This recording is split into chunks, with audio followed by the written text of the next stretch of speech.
What is happening, everybody, man?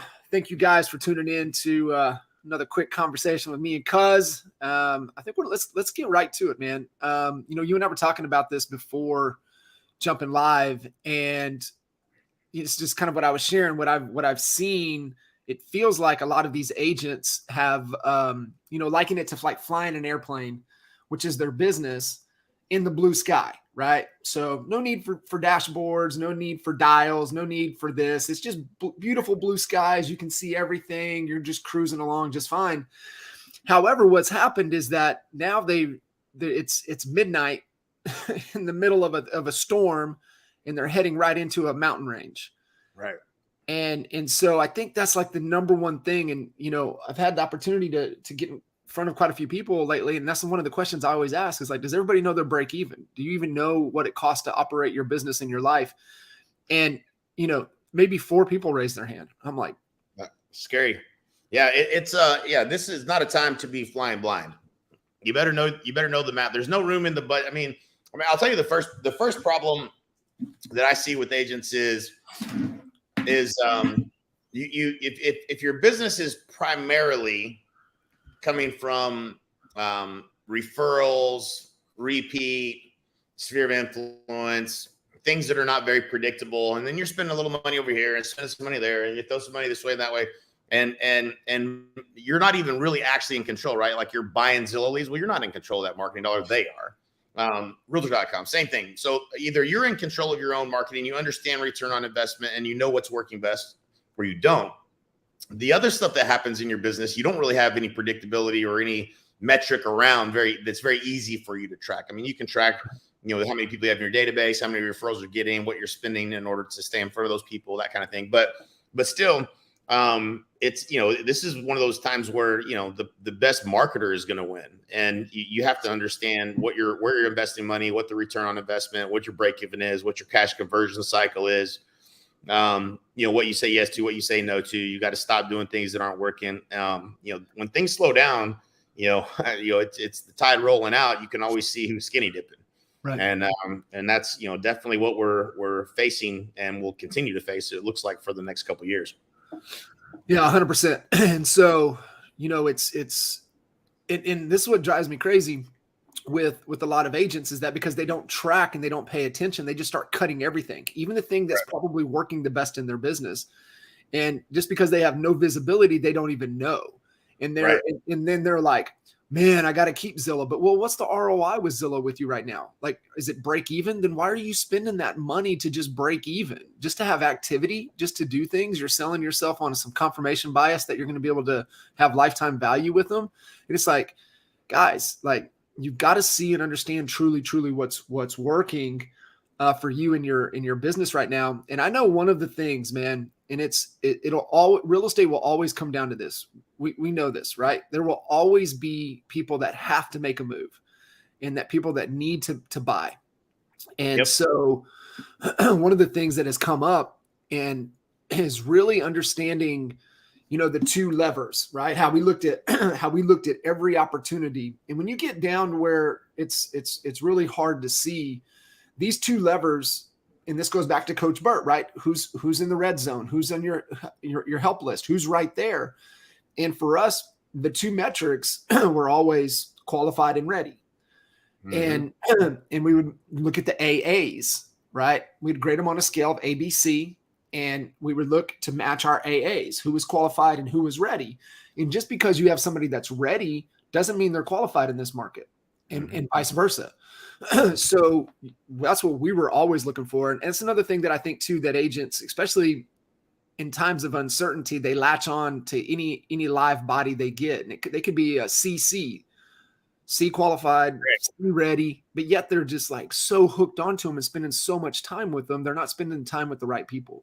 Right. And it starts with getting clear on, like, in the marketplace today, who is the highly motivated, and try to think think about your content in this way and the marketing that you're doing in this way is like, if we run a home value ad today, we've run so many millions of different variations, but let's just use the home value because that's an easy one for everybody to get.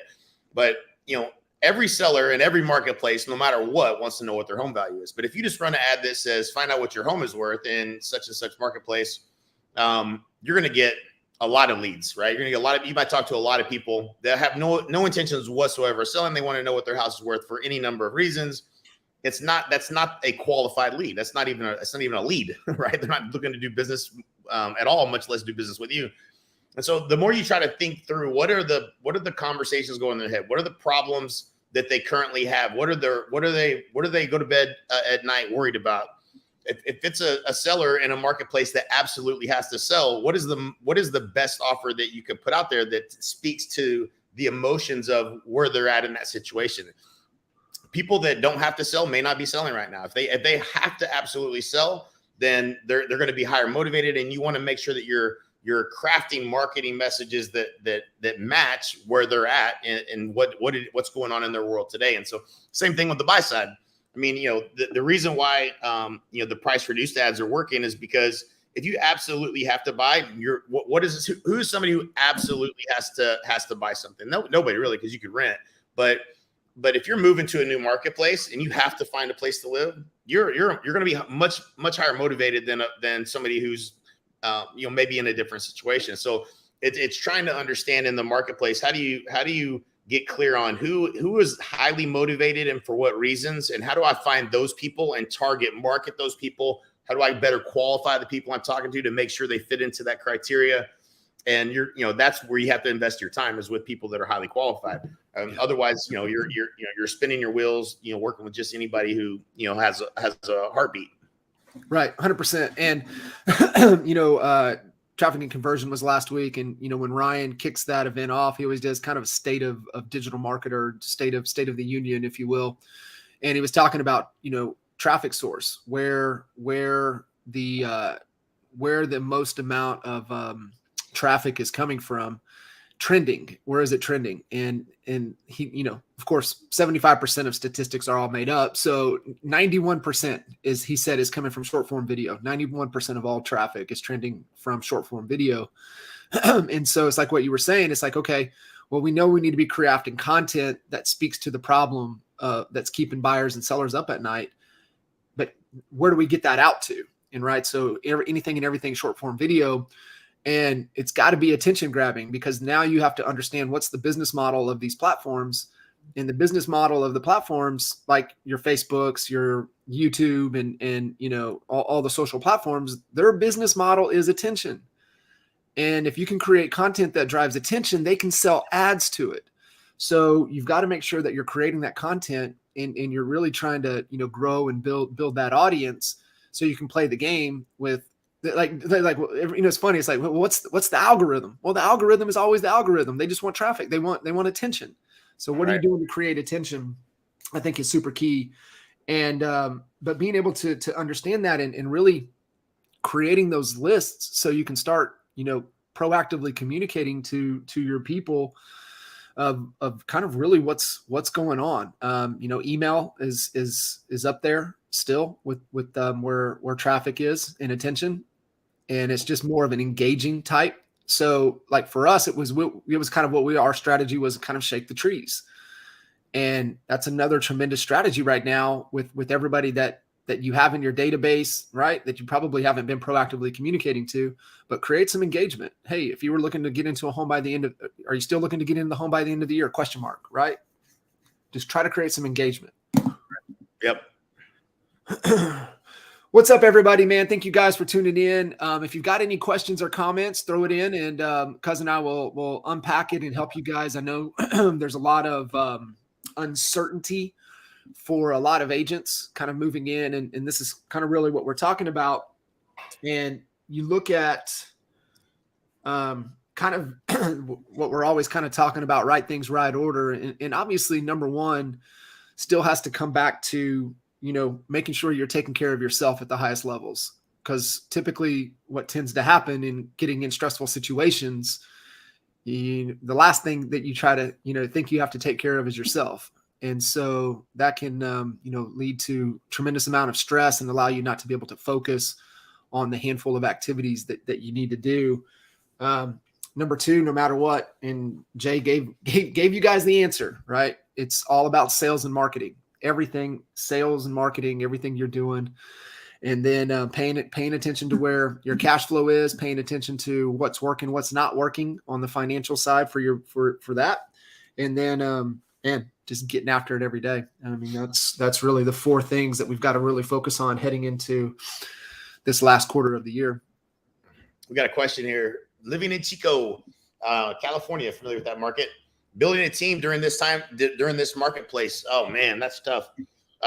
It's probably realistically the worst time to build a team and try to step out of production. In fact, I absolutely know it is. It's absolutely the worst time. But I don't want to say not to do it, but like the challenge with a market or a recession as we're likely entering here is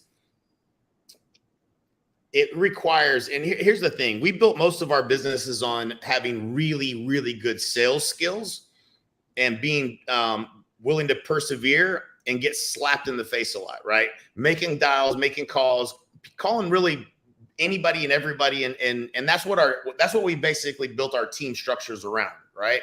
So you got all your agents, you're generating these leads, and unfortunately we haven't been thoughtful about whether they're quality or not. We don't really care. We just want to give them leads. So we buy these leads that are maybe not as qualified as they once were. And then you're trying to train people that are not highly skilled. They're not willing to persevere. They're only as motivated as their last, motivational speech. So they're willing, it's erratic performance you get from a team because they're not making calls consistently all day, every day, like you would, because you're making most or all of the money. And so it's really challenging now to start building a team, because it creates the challenge of the amount of time you have to spend training, educating, managing, leading, to get them to be successful. It would be difficult to start doing that now. If you had a team up and going, you had those systems in place and all that, it's different. But trying to make that transition now is going to be a lot more challenging, because as you go out and talk to customers, if you go out and go on 10 listing appointments, you're going to learn 10 things about how people feel in the marketplace today that you'd have a very hard time teaching someone else how to learn how to navigate that presentation and still end up with either taking a listing and winning that business or not. And the same thing with working with buyers. When you're in it and you're doing it every day and you're seeing, here's what people's concerns are, here's what they're thinking, here's what their plan B is if this doesn't work out, you start to, you kind of have to have a better feel for the market. I remember when the short sales started coming back in 2008 and 9, really more so than any. I was on 4 or 5 listing appointments a day, and it was about 2 months of it. John, you remember this? There's about 2 months when every single person that I went to, like not everyone, but like 8 out of 10 of them, I had to refer over to the rental department. I'm like, these people can't sell. Like, you got one choice. You can either, this is got to, before the short sale was really becoming a way out of the situation. So we had to figure something out. I could not have put an agent on the team on trying to figure that out. Like I needed to be out there having conversations with people and feeling what's going on in the marketplace. So it's probably not the best time to start a team and start building a team. I think you want to remain lean and mean, and you want to maintain the lion's share of the revenue. Maybe you hire staff and build your team that way, but you want to be doing the highly productive activities face-to-face with sellers for sure. Maybe even some face-to-face with the qualified buyers in this marketplace, and try to maintain as best you can, as opposed to creating more work and more more boxes on the org chart that you're responsible for that aren't keeping you face to face with clients in this marketplace. So I think there's more to come in terms of what what the marketplace is really going to be feeling like, and as things we go through this the summer, go through the wintertime and back into the spring next year, hopefully things will be better. But with rates the way they're at, certainly prices are starting to come down. I got an email from somebody in Texas, and you guys can chime in if you're seeing a lot of this stuff. I know the conversations I've had, most people are. but it was the first communication I gotten from a builder where they were offering 3%, 4%, 5%, and 6% on new builds. And that happened back in 07, 08. And hell, they were giving away cars and do whatever they could do to sell a house, right? And so these builders are already feeling the pinch, and they're starting to look at, well, how do we, what do we do to get these agents come into our communities and show them properties over here? And they're offering more commissions to that, which is great. It's a good strategy for you. You should have a list of the builders that have incentives, and you should try to market to find buyers that are looking for new construction. Right. So there's opportunities, there's opportunities within every challenge, but that's certainly a different marketplace that we're entering where, the builders are starting to feel a little concerned about their inventory. For those of you, did not catch Expert Mentors last week with Nicole Ambrose, she gave away like 4 gangster strategies that we could all be doing in today's market. And number 1 was around the builders and new construction and how to approach them. So if you guys have not, go catch it. Episode 199 with Nicole Ambrose. We had a little bit of internet issues in the beginning, but it gets into the meat of it. And she gives 4 just incredible strategies in today's market. Definitely the new construction, definitely how to attack with postcards correctly into neighborhoods. And then also how to just take even the open house on steroids to a whole nother level. And she just breaks it all apart. And it's just tremendous strategies that we all need to be thinking about in the business. And what I would say too, cuz is that, for everybody listening in, and I want to, kind of get your thoughts. You said something on this team, but really making sure that you're not trying to dabble, but go deep, right? Go deep on, if you're going to go new construction, go deep. If you're going to go open house, go deep. And, I always remember the story of, I won't even say his name, but the gentleman that started on Michael's team that just did open houses and sold like 80 something homes within his, first 15, 16 months of being in the business, just going all in on that one strategy. But on the team thing, on the team thing, man, I really think if you have a small team or there with the team and your business is still dependent upon your production, I think you create a little bit of leverage and do more with just more of the doctor hands in mouth dentist type of approach. And I can lean back in on kind of your strategy when before you even brought Reedy in, is that, you had 3 admin before you had your first buyer's agent. Yep. So creating that leverage. And I think that is probably one of the best pieces of advice that yep. we could give them, is that, hey, if it's still built on your production, create leverage around you, not with agents to where you're giving 50, 60 cents of the dollar, but where you have that admin support and even having a licensed admin that could go run and show stuff for you, that could open up things for you to where, you're not just chasing, but you're actually, having the tough conversations in today's market. Showing agent model is a great model now. Keep the lion's share of the revenue on the buy side and have a showing agent that, once you sign them up, that they go out and do all the showing, and you pay them, a much smaller piece of the pie, as opposed to, these higher splits with agents. For sure, it is a better strategy. And of course, we come from, every time we have this conversation, I can't remember who I was talking to the other day.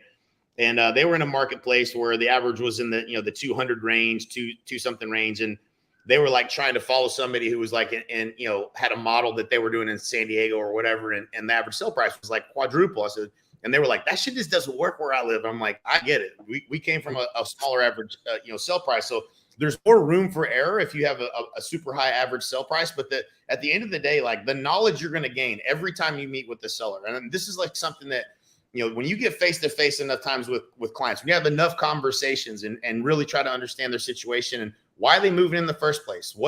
Do they absolutely have to do this? Well, why do they absolutely have to do this? You'll start to get a feel in the marketplace for what's really happening, like boots on the ground, gathering, grassroots, gathering information and knowledge. It's going to help you with creating content. It's going to help you with everything that you're trying to communicate in your marketplace. It's going to be extremely valuable. So I love the point of going deep, not wide. Another thing, another strategy, I was just going back through, some of the old marketing stuff that we've done in the past, and I got folders all over my computer here.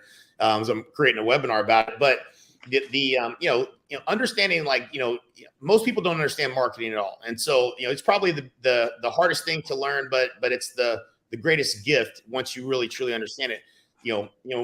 Back in, the years in the past. So like, this will be stuff you won't get in the mail anymore, but not for a while. But like, I would, living out in Aubrey, I would get, one mailer, right, one time from one agent that sold a house in some whole totally different fucking marketplace.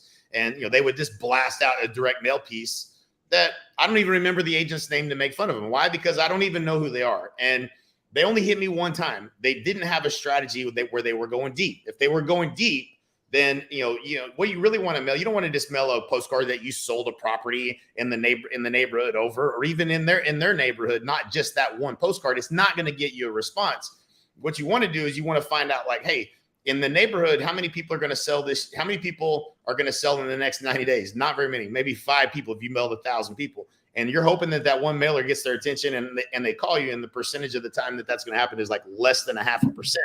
Right. But if you had a sequential marketing that was consistently going to them, and it was a more of a broad approach to, hey, 25 things you need to know if you're thinking of selling your home in 2022, or maybe in 2023, or maybe in the next 18 months, more people might actually want to receive that information ahead of time. And so that little widget as your marketing piece is going to gather you potentially more leads to communicate to over time. And now it's going to pay off better in the long run. And so a lot of times people just don't understand marketing. They don't understand what are the ways that they should be communicating to find the people that are likely to sell, and then build relationship over time.